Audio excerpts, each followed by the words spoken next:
The Zodiac Killer, the chilling mystery that still haunts us. It was the late 1960s, and California was living in fear. A shadow moved in the night, a serial killer who taunted police, played games with the media, and left behind cryptic messages that puzzled even the best codebreakers. He called himself the Zodiac. He was never caught. Decades later, his identity remains one of the greatest mysteries in true crime history. But could we finally be closing in on the truth? Tonight, we take a deep dive into the chilling case of the Zodiac Killer. The Zodiac's reign of terror officially began on December 20th, 1968, in Vallejo, California. It was a quiet Friday night when two high school sweethearts, Betty Lou Jensen and David Faraday, were parked on a secluded road. What was supposed to be a romantic evening ended in horror.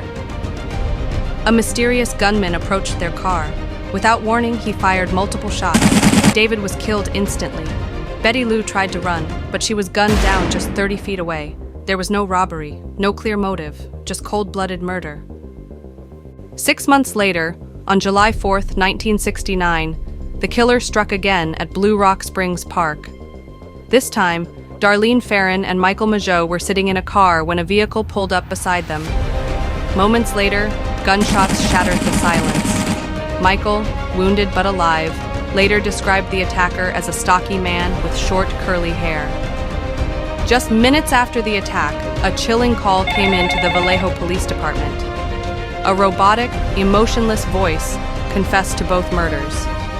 The Zodiac had officially announced himself. A few weeks after the second attack, the San Francisco Examiner, San Francisco Chronicle, and Vallejo Times-Herald received handwritten letters from someone claiming responsibility for the murders. Each letter contained a unique cipher, a puzzle supposedly containing the killer's identity. One of the letters read, "I like killing people because it is so much fun.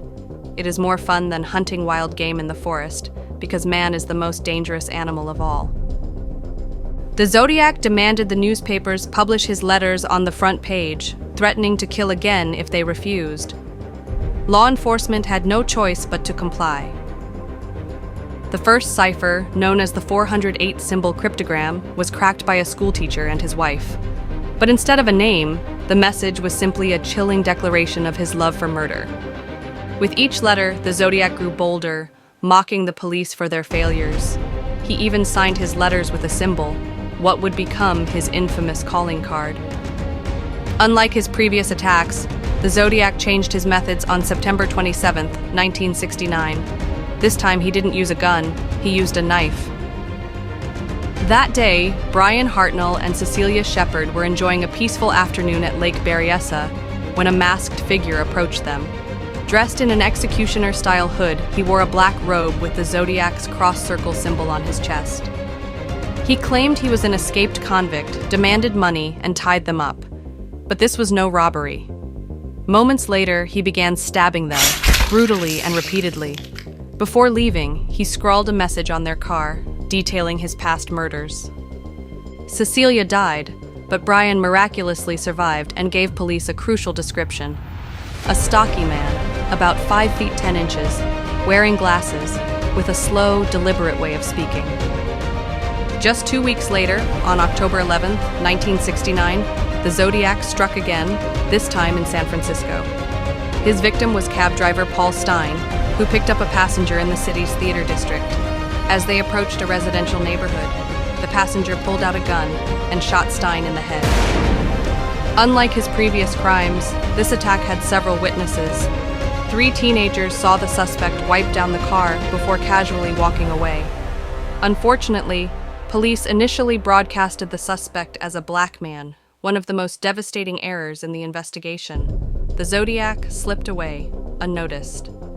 For over 50 years, investigators have chased countless leads, but could we finally know who the Zodiac was?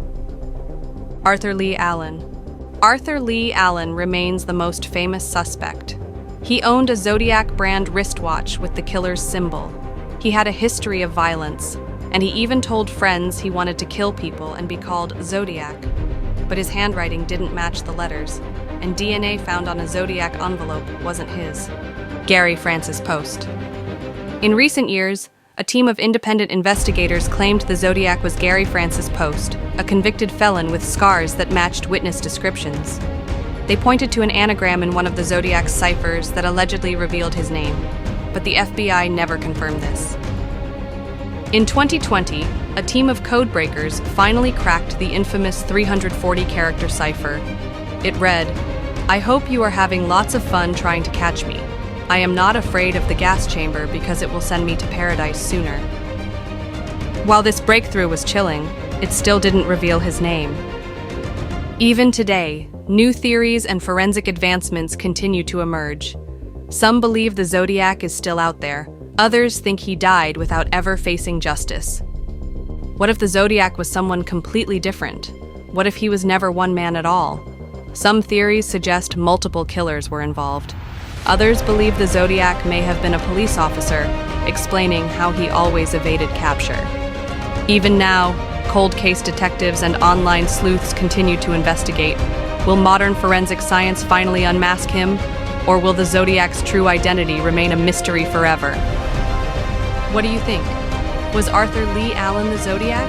Or was it someone else entirely? Let us know in the comments. And if you love deep dives into the world's most chilling crimes, don't forget to like, subscribe, and turn on notifications so you never miss a video.